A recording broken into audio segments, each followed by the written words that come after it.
what makes someone a leader. That is it. It looks like you're on a different page. Yeah, he printed his weird. No, I didn't print mine weird. I pushed print. So I didn't print it weird. I hit the fucking print button. Why are you getting so defensive? Because this dipshit keeps blaming me for fucking... I'm not blaming you, but it was either you or your computer or your printer. I'm thinking it was you. It wasn't me. I didn't send you a weird copy. You sent me the link. I just printed it. Did you not get the TPS report on how to change your font and your parameters, print parameters? You might as well be speaking Chinese. I have no idea what the hell. It's what Nancy Gades used to help us with when we had to make a 10-page paper from it, and we had 8 pages, and we changed the font to like 14.5, and then we had like extra spacing. The margins. We did like typing in white, so like you couldn't see the typing, but it was extended. Yep. Alrighty. Welcome back to another episode of 217 South Mills. Brought to you by Cabin Coffee Altoona, located at 2922 Meadowlark Lane in Altoona, Wisconsin. And Pizza Del Rey, our favorite pizza place in the state of Wisconsin, located in Eau Claire, Wisconsin.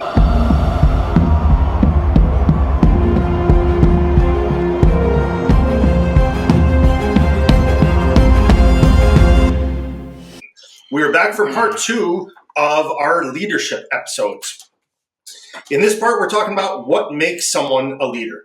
A leader isn't someone with just a title or authority. It's someone who inspires, guides, influences others towards a common goal. Leadership isn't about power. It's about responsibility, service, and impact. Great leaders take ownership of success and failure, set a vision and create a path forward, lead by example, not just words, develop and elevate those around them, stay calm under pressure and make tough decisions, and are disciplined, consistent, and accountable. For me, I go back to what I think the three of us would agree with on the football field. When you have a good team and a good quarterback, that quarterback is typically the leader of the team. That quarterback typically takes ownership whenever the offense fails, whenever the team has a loss. We witnessed it a little bit this year with your guys' old high school, DC Everest. We had Logan George as the quarterback. Logan was a phenomenal quarterback, had a good offense, a young offensive line. I think the team as a whole was still coming together under their new coach in Coach Mitchell. But I think Logan, along with some of the other senior leaders, just did a really good job of bringing that team together, letting them know what the vision was of the team, and carrying everyone forward with them, not just going off as individuals. Mm-hmm. And we even said in the last episode about leading by example, not just words. I think we all agree at this table that we hate the leaders that just use words. Not saying you can't be vocal with your leadership, but you have to show the example prior to and during using the words. You have to be leading by example first. I agree with that. And I think every year, as leaders graduate and move on, or people, if you're in the business world, people move on to different careers or retire, you have to have people that have the ability to step up.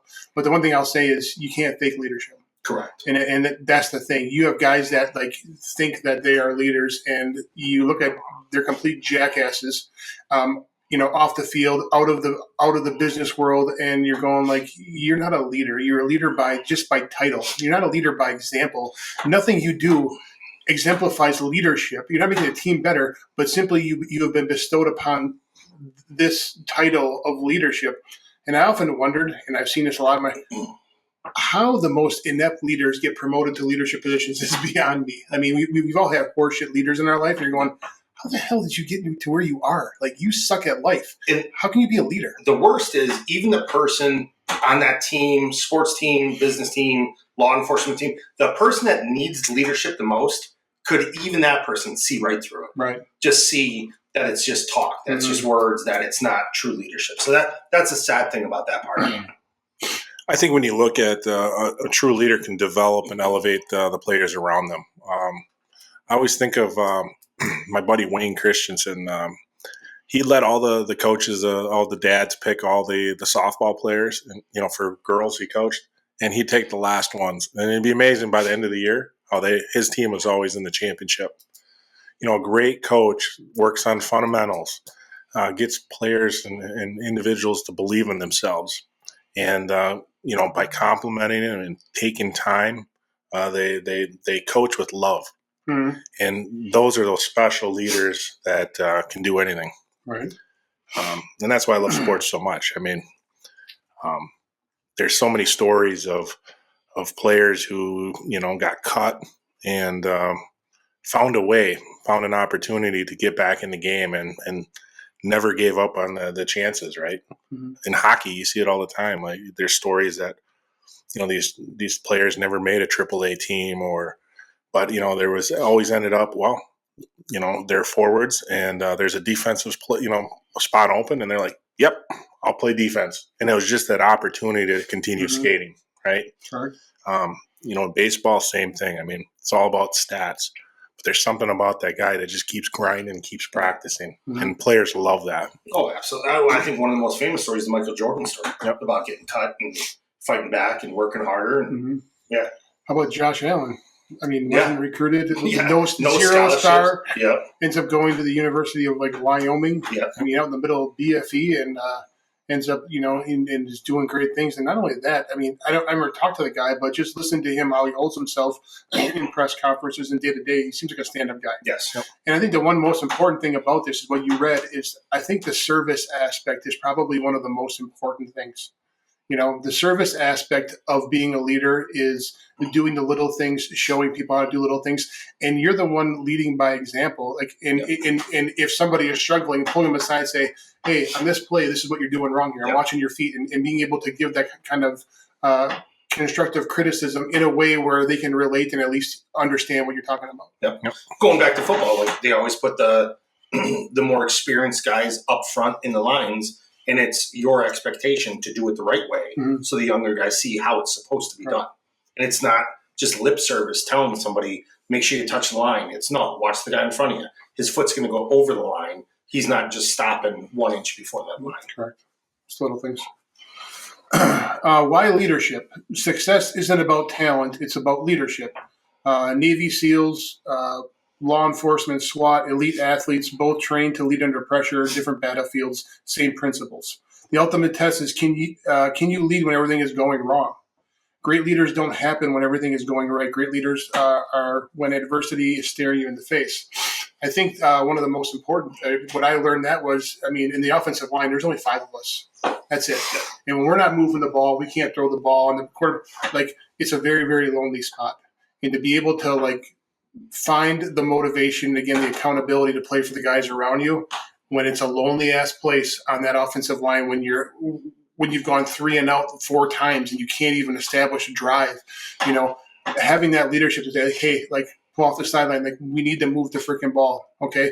I'm the one that let you down. My guys are coming through. It ain't going to happen again. I mean, that's kind of that's the first thing that comes to mind. Absolutely. And even looking at that first point where success just isn't about talent, where everybody looks at success and they think, oh, you have to be the most talented. Like I go back to the first Rose Bowl that we were a part of, it was our second year playing, but we had 13 starts under us. Mac had, I think, 25, and he was that leader on that offensive line. Like we went in that Rose Bowl, we were a relatively young team, both on offense and defense. Now, granted, when you talk talent, yes, we had Chris McIntosh, soon to be All-American. We had Ron Dean at running back, and we had a stellar defense. But we also had a lot of young players playing, but they were led by great leaders both on and off the field, and were taught the right way to do things. And going back to the previous episode we talked about, we practiced with a sense of consistency, repetition, and practicing to make perfection. And we had an older guy on our SWAT team that was on SWAT for a long time. His name was Dick. And that guy had, even when the shit was hitting the fan and high stress calls and all that stuff, that guy was always the same. He never showed any sort of like he was scared, like he was nervous. He just was exactly the same. And even though internally he may have been going through it, he never showed it on the outside. I mean, he was more like a father figure, to the SWAT team. And he was just always consistent, reliable, and always there. Yep. He was great to have on our team, especially for us young guys. I was a young guy in SWAT, and like I said, I looked to him for a lot of coaching and just how to handle myself in situations. Yeah. I go back to Coach Stevenig, and he said, championships are not won with the teams with the best athletes. Mm-hmm. And you really got to think deeper on that. It's about commitment, right, and being selfless.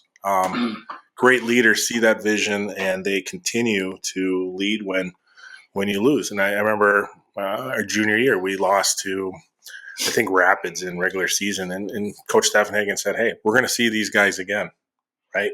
And he taught those important lessons that, hey, sometimes you get beat by a better team at the moment, but you can continually working and work hard every practice, and you're going to get another shot. It's all in life is, hey, being persistent and getting that one more opportunity. 100% agree. Talking about some of our personal stories, I got 3 right off the top of my head that ironically all involve quarterbacks. The first one was 1997, our first year playing in Wisconsin. Remember, we're playing Michigan at Michigan. Second year at Wisconsin, playing Michigan at Michigan, and we're losing. It's a fourth quarter of the game. Mike Samuel, our quarterback back then, who was hard as nails, gets hit, gets sacked. We gave up a sack as an O-line, and comes up off the ground, his helmet sideways, and he's bleeding from his nose. And we, as a collective, as an O-line, we saw what he was going through, and we made the assumption, we're like, just leave the game. There's 2 minutes on the clock. We're down by 17. We're not winning this game. Just leave, let the other quarterback come in, finish the game out, and let's get out of here. And he looked us all in the eye. He's like, how about you fucking block for me? And that was the attitude where, yeah, we all knew deep down inside we're going to lose, but I think that changed our mentality that we're not giving in to the loss. We're going to continually work to get better. We're going to continually work to prove what we're about. So that's number one. Number two, we talked about before when our teammate Dave Costa broke his ankle. When that happened to me, I felt just as bad for him as I did for myself, that my season was over, his season, possibly his career was over, and I'm sitting in my locker crying after the game. I broke my nose that game. We talked about the whole story with Mrs. Costa, but it was Scott Kavanaugh, who some love him, some hate him. I've gone back and forth with him, but he's a good guy. He really stepped up as a leader that day where he wasn't even playing quarterback. He had already got injured. Brooks took over, and Cav came up to me, and he's like, listen, we're done. You're done feeling sorry for yourself. You're done feeling sorry for Dave. We're going to go out tonight. We're going to have some fun. Tomorrow, we're going back to work. We got a season to play. Just like Coach Alvarez always said, you can't roll our helmets out on the field and expect something to happen. We had to go to work. And I think that was huge for Cav, pulling me out of that ditch and getting everybody else around him. And then lastly was Brooks Bollinger. When he was a young quarterback, the one time I felt like I stepped up, Brooks was coming in the huddle during practice, and he complained to me after practice that we were all talking in the huddle too much. We felt like by the time Brooks came around, we already knew what we were doing, that we were old vets at it. We didn't have to have the same decorum in the huddle, being quiet, looking at the quarterback's mouth. And, whether you want to call it laziness or cockiness, Brooks didn't like it because nobody was listening to him. And I finally said to Brooks after practice, I said, listen, tomorrow, when we're all talking, do it with an open hand so you don't hurt yourself. Slap me right in the face, in my face mask, and tell everybody to shut the fuck up. And he did. And literally from that day on, we never talked in the huddle again. And he got his respect from us. And I mean, obviously Brooks, he was the first true running quarterback that had a good arm at Wisconsin that could do both really, really well. But I think that point, his freshman year, he stepped up. We stepped up to show him the respect as the quarterback, and things ended up going well from there on out. But those are my couple personal stories about leadership that I experienced during my time at Wisconsin. When I go back to Bowling Green, I think one of the games, probably the best game that I was in, is we beat an undefeated Marshall. Marshall came in with Chad Pennington and undefeated, ranked top 10 in the nation. And, it was our lineman that, first off, I'll say we got to sleep at our home the night before. Normally you have to go through all the whole rigor of, you got your walkthrough, and then you got to go back and you eat, and then you got to watch film and all that stuff, right? But we were able to sleep at home, get a good night's rest, and we showed up, and we believed that day. And it was probably one of the great games of Bowling Green history, right? And it was the lineman that we realized, I'll never forget, after the first drive, like, we belong, we believe, and just dominated them. Mm-hmm. And that was a great feeling.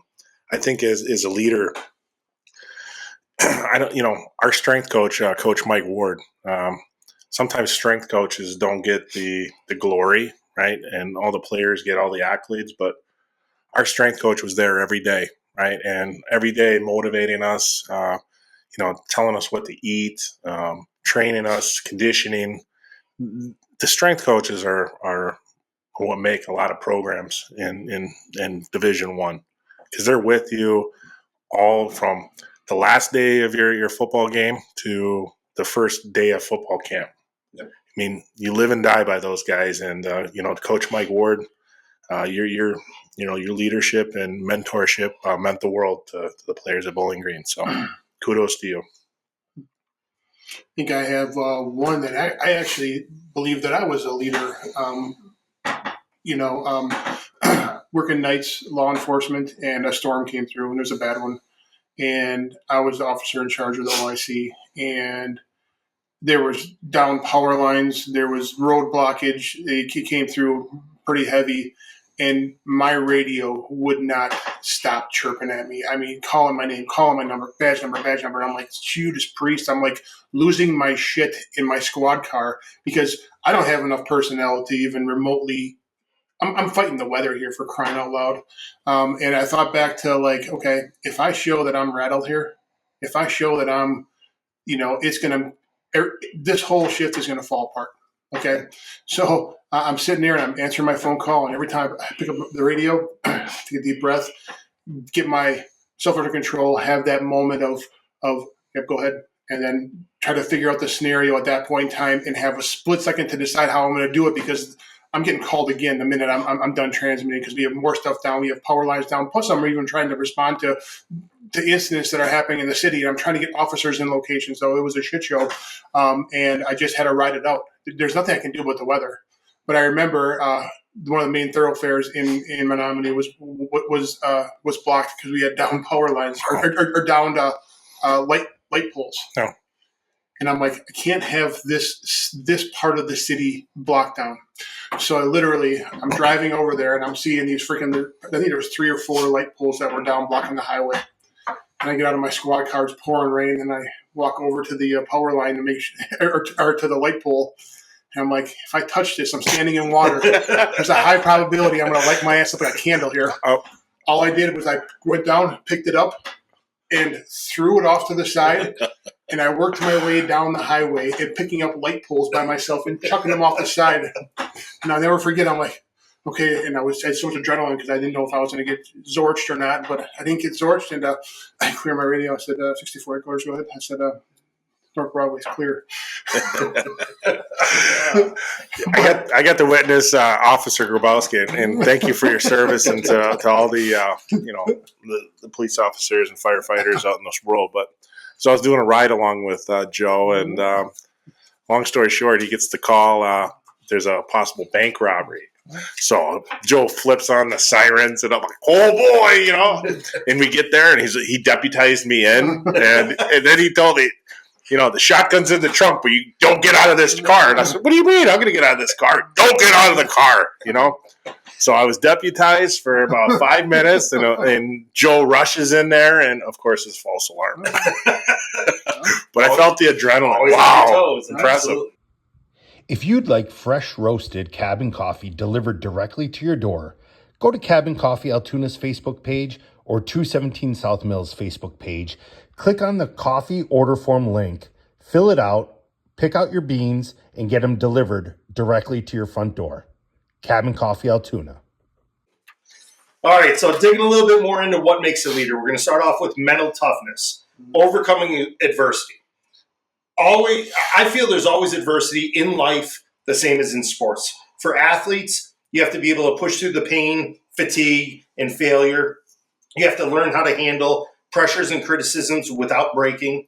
In life, business and family. In business, things will go wrong all the time. Leaders have to stay focused and push forward. In relationships, marriage, and parenting, there will always be struggles, stress, and failures. Mental toughness keeps you committed. The lessons from this: success isn't about never failing. It's about never quitting. And I think my takeaway is, as a leader, I don't think you ever lose. I think the famous quote is, you either win or you learn. Mm-hmm. And I think it's always learning from both your successes, but more importantly, from your failures. We'd watch games that we lost. We'd watch those so much longer than games that we won and did well in, because you want to just keep reviewing all the mistakes that were made and figure out how to correct and move forward. So I don't think it's about a losing mindset as a leader. I think it's about learning to continually improve. I think you learned a lot through pushing through. I mean, I learned that in football. Obviously, I had plans to, prolong my football career, not get cut short by, devastating knee injury.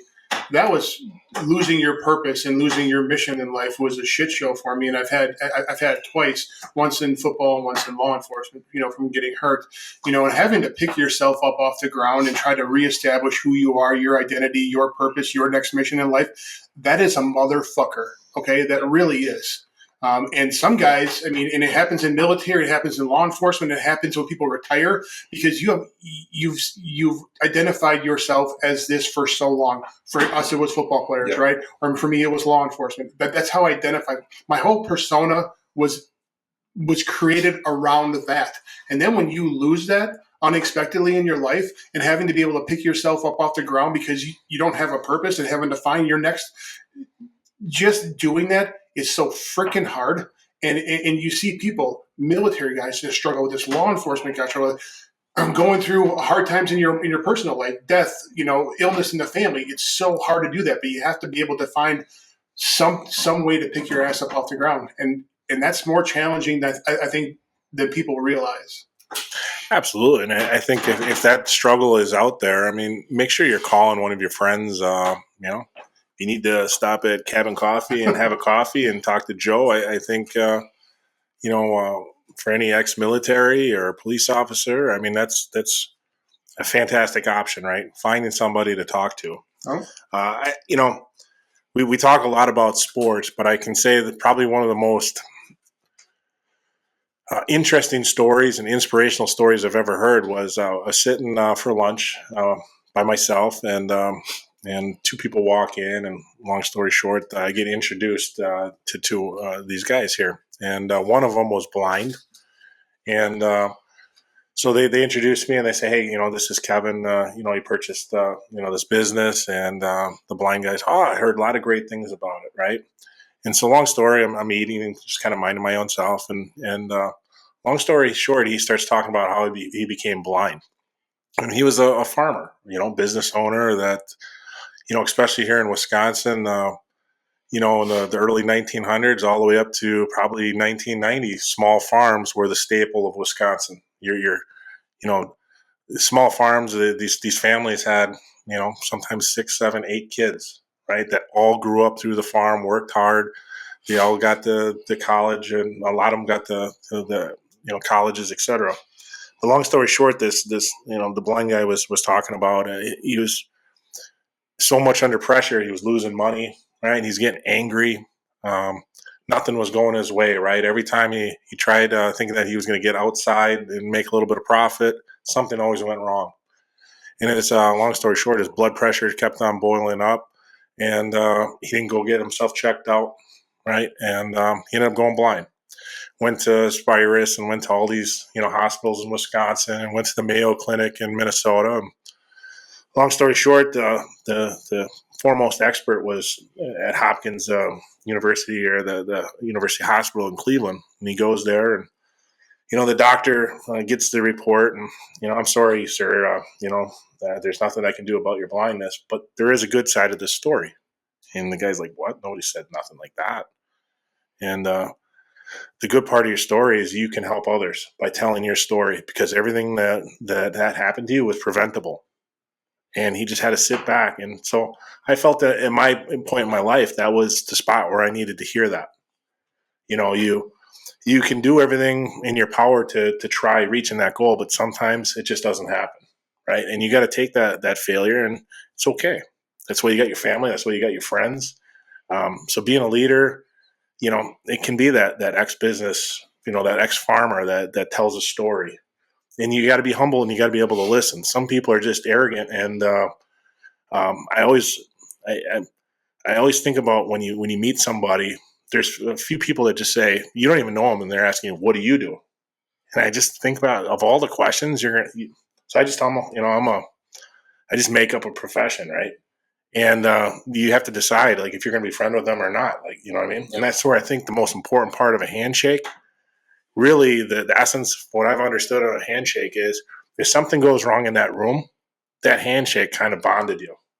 It bonded you like brothers, right? If something goes down, you have a friend right there that's going to be on your side to help protect your family or, the event. Mm-hmm. And that's so important about a leader. You're either going to protect people and make people better, or you're going to, waste other people's time. And so I just want to share that story. And Yeah, good story. Thank you for listening to another episode of 217 South Mills. If you like what you heard, smash the like and follow buttons on Apple Podcasts, Spotify, Facebook, Instagram, TikTok, LinkedIn, and X. We'd like to thank our sponsor, Cabin Coffee Altoona. Tune in next time, folks.